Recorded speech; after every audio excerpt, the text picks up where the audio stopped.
Alright guys, so today we will be factoring cubes.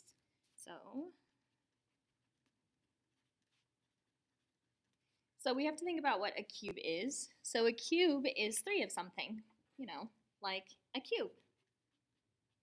Oh, it's so cute. Okay, so with a cube, we have 3 main measurements, right? We have this side length and this side length and then our height.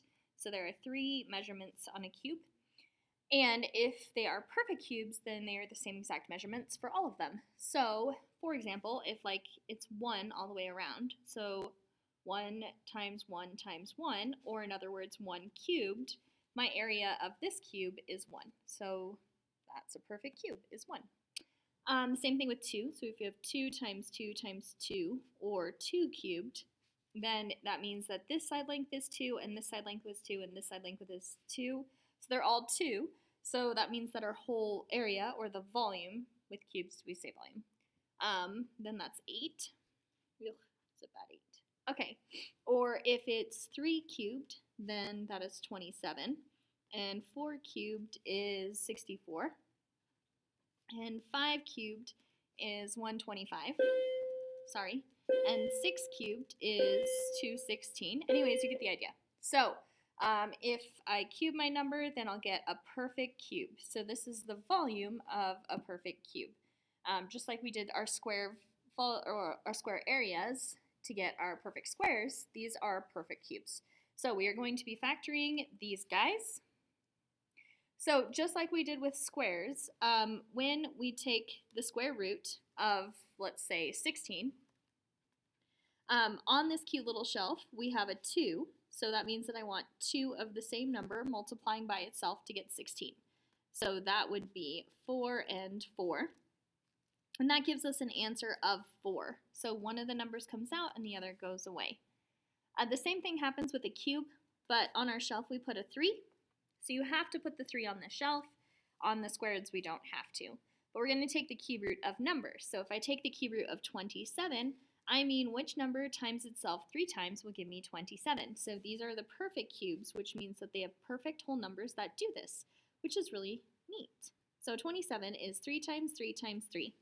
So the answer, the cube root of 27, is a 3.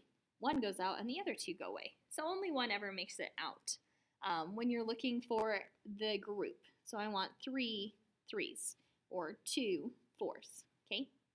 Anyways, so let's go to our assignment, and I'll show you why this was important. The assignment's just on the other page, so we're on page, 109. For right now, it might change later. Okay, anyways, so we have 2 formulas that we're going to be looking at, and we are going to just call this first group, this first term A, and we're going to call the second term B. So if we have A cubed minus B cubed, which is what these all are, then we can write our factored answer. So our factored answer, if it's subtracting, then it's going to be A minus B times A squared plus AB plus B squared. So that is the formula. If we have a plus in between these two, if we have A cubed plus B cubed, then that just kind of changes our signs a little bit. So instead of A minus B, we're going to have A plus B. And then we're going to have this guy will change, A squared minus AB plus B squared. Okay, so A cubed and A have a relationship. If I cube root A, then I get my A cubed, then I get A. So for example, let's look at number 1. So this is my A term. That's 8x cubed. And 27 is my B term. We're going to ignore the plus sign for right now. Here, let me zoom in a little. Okay, right there. Whew. Focus. Good. Here we go. So we are going to take the cube root of 8x cubed, and that will give us our A. So the cube root of 8 is 2, and the cube root of x cubed is x. So that's our A. And our B is going, oops, sorry, there needs to be a 3 on the shelf. The cube root of our B term, which is 27. So 27 is equal to 3. So that's our B. So our a is 2x and our b is 3. And since this is a plus sign, we're using the bottom formula. All right, so we're going to start with our factored answer. We don't need this part because that's this. So we already know what that is. Okay, so the first thing we're going to do is write a parentheses in our a. So our a is 2x. Then we always put a plus sign. Our b value is 3. Then a squared. So 2 squared is 4 and x squared is x squared. Always put a minus sign because that's what's next in our formula. And then we have a times b. So 2 times 3 is 6 and then x. And then our last one is b squared. So 3 squared is 9. Okay, so we're going to pause on this for just a second and we're going to flip our book back around and I'm going to show you. Once we get to this step, sorry, zoom out just a tiny bit. Once we get to this step, you may be tempted to factor it more. So 4x squared minus 6x plus 9 is what we had. And if you were tempted to factor it, just like on the last unit that we had, you notice that this is a perfect square and so is this guy. And remember, when we had a trinomial, we didn't pay attention to the middle term. So let's just factor it like we did on the last unit. So that would be the square root of 4x squared is 2x, and then I bring down my b's sign, and then the square root of 9 is 3, and this would be squared.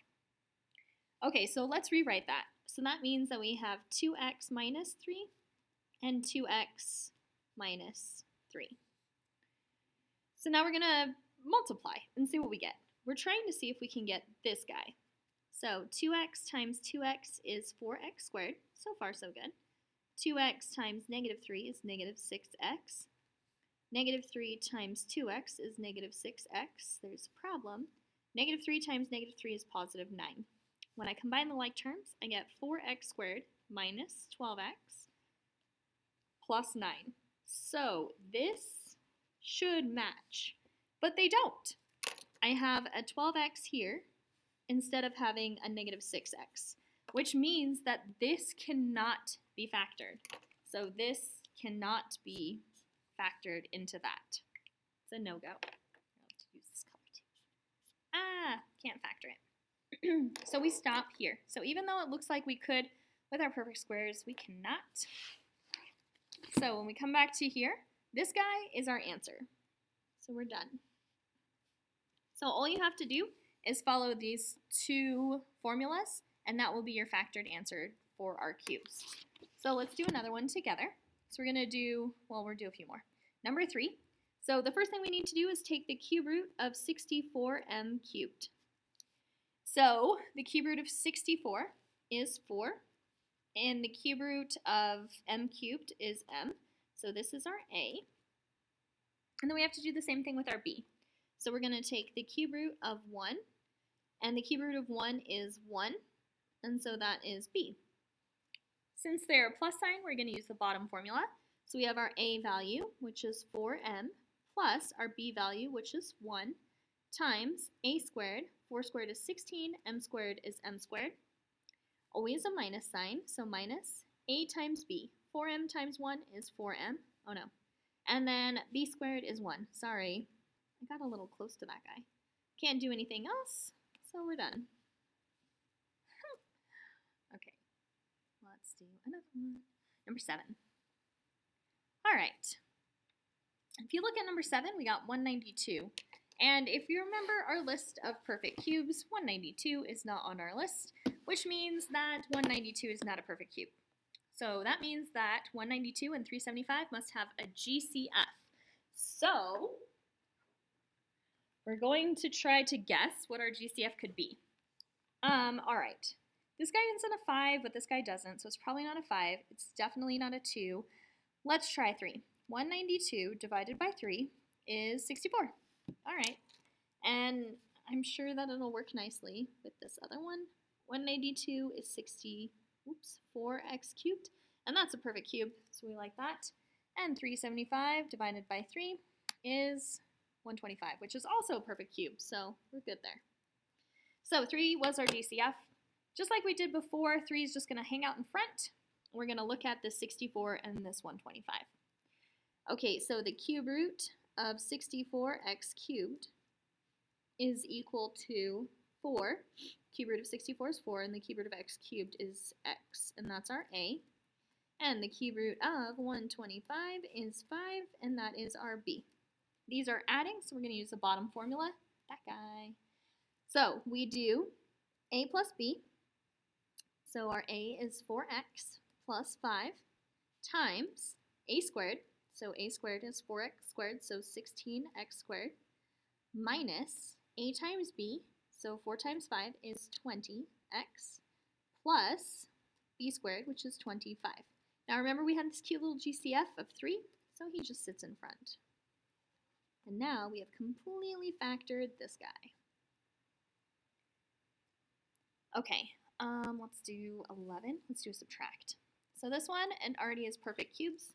So the cube root of 64a cubed is 4a, so that's our a. And our cube root of 1, we're going to ignore the minus sign, is 1, and that's our b. Okay, so this time we're using the top formula, which just switches pluses and minuses some places. So a goes first, it's 4a, and then it's minus b, which is 1. Then it's a squared, so 16a squared, plus 4a times 1 is 4a, and then plus b squared, so 1. There you go. That's it. Okay, let's do one of the minuses. That's a GCF. 19. Okay, and we know that this guy, here, let's go closer. We know he's a GCF because 2 is not a cube root. So we're going to take out 2, and we get 432 divided by 2. It's 216, and that's a cube, perfect cube. So then we're going to cube root u cubed, and that is u. So that's our a. And then we're going to cube root, oh, he didn't get on that shelf, 216, and that is 6. So that is our b. Okay, so here we go. The 2 just hangs out in front. Then we do a, which is u, minus b, which is 6, times a squared is u squared, and a times b is 6u, and then we have our b squared, which is 36. So this is our whole answer. Okay, if you guys have any questions, let me know. Have a great day. Bye.